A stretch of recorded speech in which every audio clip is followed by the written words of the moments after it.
Hello dear learners, मैं doctor Arshi. आज हम टीचिंग स्किल्स के पार्ट टू में, स्पेशली वैसे टीचिंग स्किल्स जब मैंने आपको लास्ट पीपीटी में पढ़ाया, लास्ट वीडियो में पढ़ाया था, तब मैंने आपको डिफरेंट टाइप्स के टीचिंग स्किल्स के बारे में बताया था। फर्स्ट टीचिंग स्किल आमतौर पर इंट्रोडक्टिव स्किल लिया जाता है, बट इंट्रोडक्टिव स्किल्स के अंदर भी क्वेश्चंस आते हैं। क्वेश्चंस आने की वजह से क्वेश्चंस प्रॉपरली कैसे बनाए जाते हैं, यही कारण है कि मैंने पहले आपके लिए क्वेश्चनिंग स्किल्स को शुरू कर रही हूँ। आप लोग ध्यान से सुनेंगे, इसमें काफ़ी कुछ तो मैंने पूरे नोट्स में दे रखा है, बट कुछ चीज़ें ऐसी आएंगी जिसके आपको एग्जाम्पल्स को कॉपी करना होगा अपने सब्जेक्ट से related. Okay, done. Questioning skills. Questioning skills, अगर आप प्राचीन काल की बात कर रहे हैं, एजुकेशन की बात कर रहे हैं, तो आम तौर पे क्वेश्चन क्यों पूछे जाते थे ये पता करने के लिए कि छात्र ने जो पढ़ा है उसे कितनी नॉलेज या कितना ज्ञान आप प्राप्त हुआ है। बट वक्त बदला है। आज प्रश्नीकरण सिंपल चीज़ ना रहकर इसका विकास एक तकनीक के रूप में हो गया है। पाठ के कभी भी कोई भी टीचर कोई भी लेसन पढ़ाता है तो जैसे ही बातचीत करता है, चाहे डेमोन्स्ट्रेशन मेथड ले रहा हो, चाहे पावर पॉइंट प्रेजेंटेशन ले रहा हो, किसी भी तरह की वो टेक्निक, मेथड या स्ट्रेटजी ले, उसके अंदर उसको जो सबसे ज़्यादा ज़रूरत होती है वो क्वेश्चनिंग स्किल की होती है। यही कारण है कि क्वेश्चनिंग स्किल को आज हम शिक्षण तकनीक के रूप में ही यूज़ करते हैं। यानी टीचर आया क्लास में, आपसे जब वो बातचीत करेगा तो क्वेश्चन के फॉर्म में ही बातचीत करेगा। डेमोन्स्ट्रेशन कर रहा है तो आपसे पूछेगा ये क्या है, कैसे हो रहा है। तो पाठ के प्रारंभ से लेकर अंत तक शिक्षक कई प्रकार के प्रश्न पूछता है जिनकी विशेषताएं अलग अलग होती हैं। जैसे पाठ या लेसन जब शुरू किया जा रहा है तो प्रस्तावना के प्रश्न होते हैं। जब लेसन डेवलप किया जा रहा है तो हम उसको डेवलपिंग क्वेश्चन या विकासात्मक प्रश्न कहते हैं। नॉलेज को और बढ़ाने के लिए और गहराई तक ले जाने के लिए अंडरस्टैंडिंग क्वेश्चन होते हैं, जो साथ में टीचर क्वेश्चन करता जाता है। और टीचर अब ये पता करने के लिए कि जो उसने टीचिंग करी है वो बेस्ट हुई है कि नहीं, इसे पता करने के लिए वो अपने लास्ट में इवैल्यूएशन क्वेश्चन और पुनरावर्ती क्वेश्चन करता है। ओके। संगीत, कला और कविता, अगर हम हिंदी में जा रहे हैं, इंग्लिश में जा रहे हैं, तो वहाँ पर आप देखेंगे कि सौंदर्यानुभूति प्रश्नों पूछे जाते हैं। यानी अप्रिसिएशन क्वेश्चन किए जा रहे हैं। सौंदर्यानुभूति यानी कि कविता की खूबसूरती, उसमें कौन सा अलंकार है, पोयम में किस प्रकार के का आपका स्टाइल यूज़ किया जा रहा है, इन सबको हम अप्रिसिएशन क्वेश्चन कहते हैं। प्रश्नों की विविधता एवं उपयोगिता की दृष्टि से यह आवश्यक हो जाता है कि शिक्षक प्रश्नों की रचना करने और उनके कक्षा में प्रयोग करने के कौशल में एक्टिव हो, उसको कमांड हो। इसलिए प्रश्नीकरण कौशल यानी क्वेश्चनिंग स्किल अपने आप में अहमियत रखता है।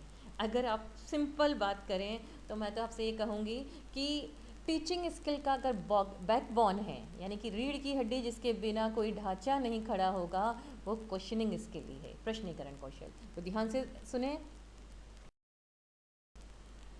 यहाँ पे हम क्या क्या पढ़ेंगे ये आप देख रहे हैं। इसके अलावा यहाँ जो टाइप ऑफ क्वेश्चन है, क्योंकि क्वेश्चनिंग स्किल अपने आप में बहुत बड़ा टॉपिक था, मैंने इसको 2 स्लाइड्स में, 2 लेक्चर्स में स्प्लिट कर रखा है। एक में आप क्वेश्चनिंग स्किल सिंपल क्या होते हैं, किस प्रकार के आपको उसमें इफेक्टिवनेस रखनी चाहिए, ये सब करेंगे। और टाइप ऑफ क्वेश्चन के अंतर्गत आप स्पेशली अलग सुनेंगे इसको।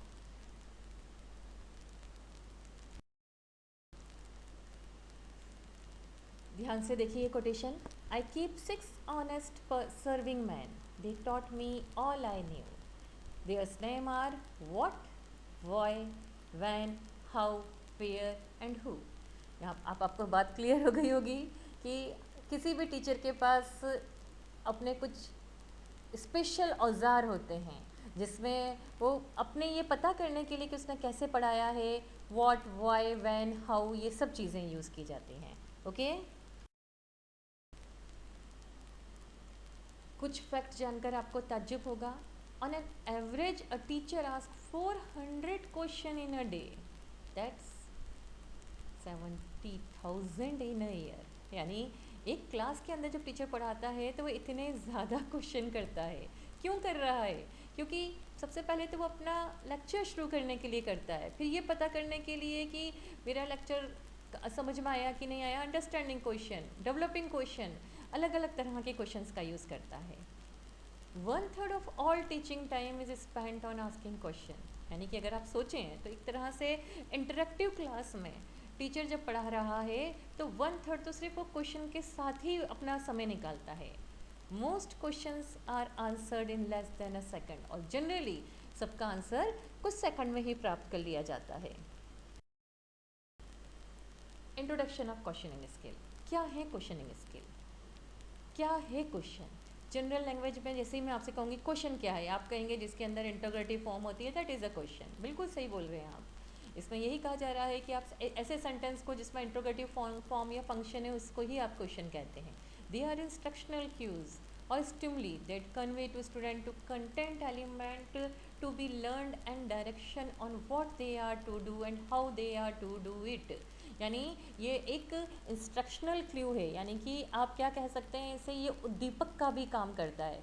आप कभी कोशिश करिएगा, बल्कि अपने आप को ऑब्जर्व करिएगा घर में, आप किसी बुक का एक पेज पढ़िएगा, आपने पेज पढ़ा है, आपको बहुत सारी चीज़ समझ में आ गई, बट जैसे ही उसके ऊपर क्वेश्चन पूछा जाता है तो झट से वो एक उद्दीपक का कार्य करता है और आपकी नॉलेज एक सही नॉलेज के रूप में, यानी रिटेनिंग नॉलेज के रूप में इकट्ठा होने लगती है। Clear? The ability to ask and answer questions is a central of learning, यानी क्वेश्चन पूछना, क्वेश्चन का आंसर देना, ये सब क्या है? अधिगम। लर्निंग यानी अधिगम का मुख्य तत्व कहलाता है। The use of questioning skill in a systematic manner is important for interactive investigation in any subject. आप किसी भी सब्जेक्ट को पढ़ाइए, शुरू में ही मैंने आपसे कहा आप किसी भी टेक्निक को यूज़ करिए।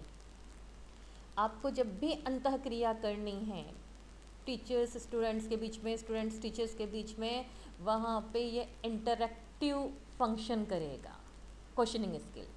Classroom question should be valuated and analysed since questioning is an important teacher behaviour. अगर आप ये चीज़ देख रहे हैं, टीचर हमेशा अपने क्वेश्चंस के माध्यम से ही क्लास को इवेल्यूएट करने की कोशिश करता है। Done. Purpose of question, question क्यों किया जा रहा है? फर्स्ट पॉइंट इंटरेक्शन के लिए, बिल्कुल सही। टीचर स्टूडेंट्स कितना आपके साथ पार्टिसिपेशन कर रहा है, कितना आपसे बातचीत कर रहा है, क्या वो अपने हिसाब से कुछ और तो नहीं देख रहा? इसलिए टीचर पढ़ाते में लगातार क्वेश्चन करता है। To encourage student to think at higher level, cognitive level.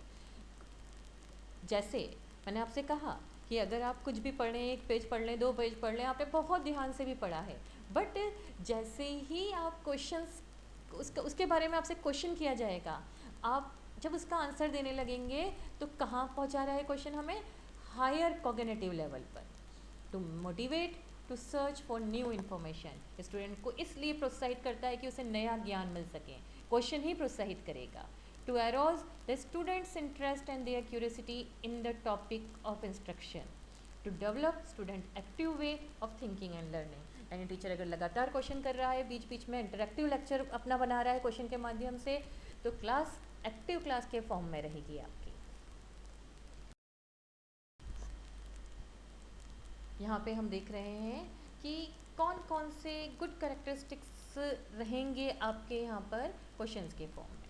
Good question should be, अगर जो भी गुड क्वेश्चन है वो कैसा होना चाहिए? शॉर्ट होना चाहिए, थॉट प्रोवोकिंग होना चाहिए, अनएम्बिगुअस। एक तो शॉर्ट यानी बहुत बड़ा नहीं होना चाहिए, क्योंकि अगर बहुत बड़ा क्वेश्चन हो गया तो हम तो समझ ही नहीं पाते कि पूछ क्या रहे हैं, हम उस बड़े क्वेश्चन में ही उलझ जाते हैं। किसी चीज़ को जांचने के लिए हो सकता है। एक कंफ्यूजिंग क्वेश्चन नहीं होने चाहिए। बात समझ रहे हैं ना आप? यानी कि कंफ्यूज करने वाले, कि इसमें हम कंफ्यूज ही हो जाएं कि क्वेश्चन पूछ क्या रहे हैं और हम समझ क्या रहे हैं उसे। क्लियर?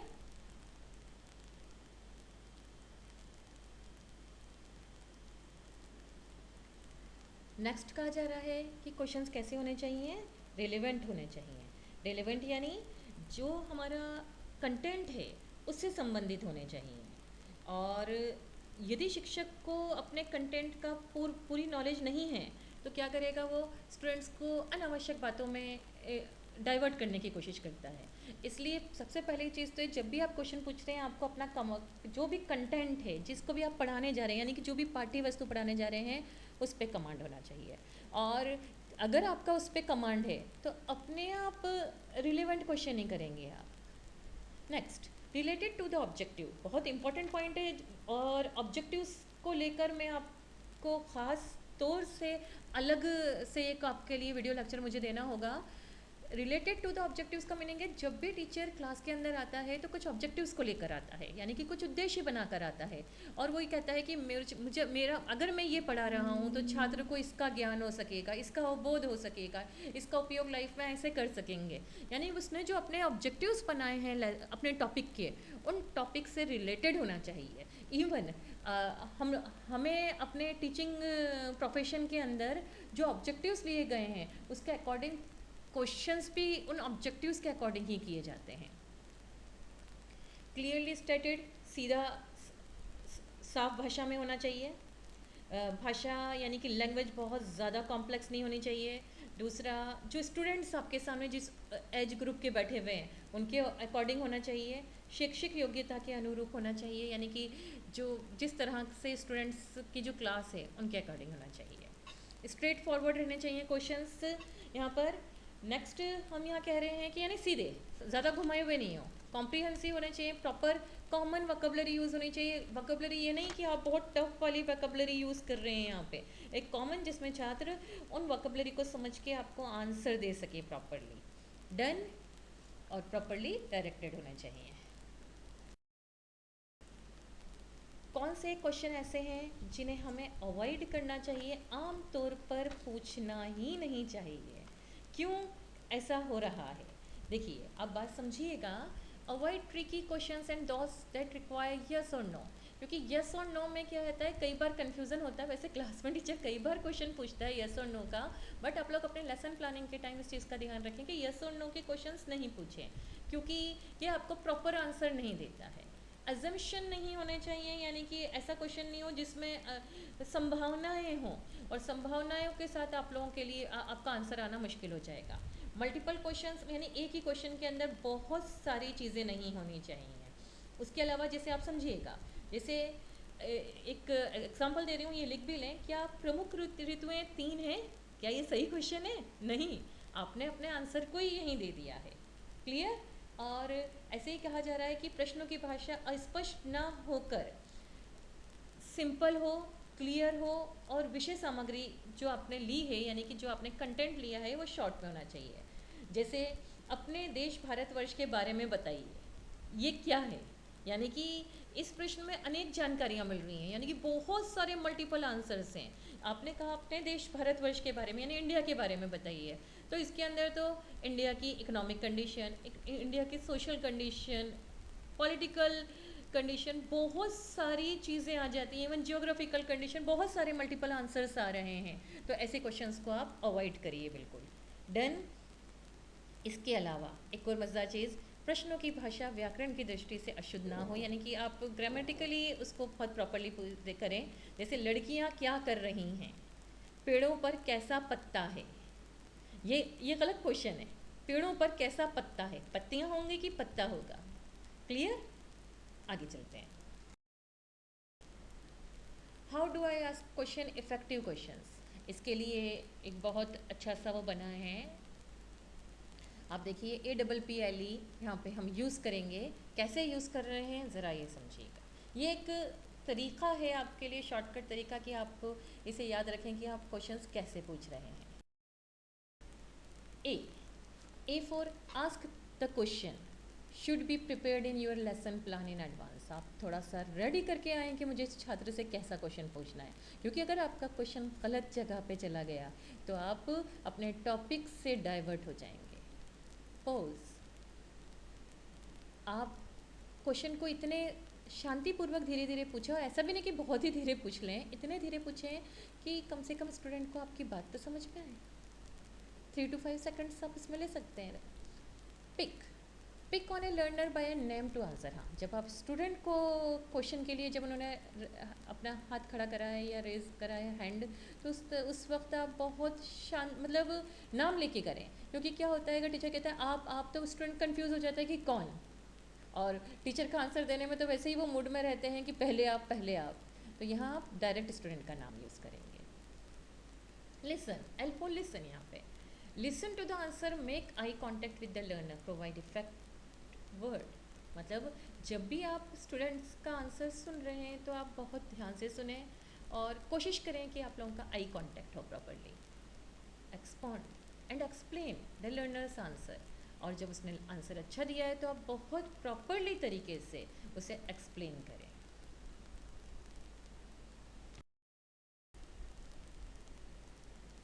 डोंट फॉरगेट टू, समझिएगा, कुछ चीज़ें हमें याद रखनी हैं, जैसे teaching is a art of asking question. यानी देख लीजिए, क्वेश्चनिंग स्किल को क्यों हम बैकबोन कह रहे हैं, क्योंकि यहाँ साफ कह दिया गया है कि अगर आप टीचिंग कर रहे हैं तो एक्चुअली टीचिंग, आप इतना मटेरियल लेकर आएँ, नॉलेज लेकर आएँ, इवन आप कोई टेक्निक लाएँ, demonstration technique, power point presentation से जा रहे हैं, चाहे एनिमेशन से जा रहे हैं, बट स्टूडेंट को अपनी ओर इंटरेक्ट करने के लिए आपको प्रॉपर क्वेश्चंस पूछकर ही आप स्टूडेंट्स को अपनी ओर इंटरेक्ट कर सकते हैं। जज a man by his question rather than by his answer. किसी भी व्यक्ति को या मैन को आप उसके आंसर की जगह क्वेश्चन से जज करने की कोशिश कीजिए। और दो कोटेशन मैं खुद भी दे रही हूँ। Good learning start with questions not answer. अगर आप बेस्ट लर्निंग करना चाह रहे हैं, स्टेबल लर्निंग करना चाह रहे हैं, ऐसी लर्निंग करना चाह रहे हैं जो आपको आगे काम आए, तो उसके लिए एक्चुअली आपकी वो लर्निंग क्वेश्चन से स्टार्ट होगी, ना कि आंसर से। Questioning skill is the backbone of teaching. यानी आप टीचिंग कर रहे हैं और आपका क्वेश्चनिंग स्किल गलत है तो आपका टीचिंग सक्सेसफुल हो ही नहीं पाएगा। इसलिए क्वेश्चनिंग स्किल बहुत इम्पॉर्टेंट है। अब हम,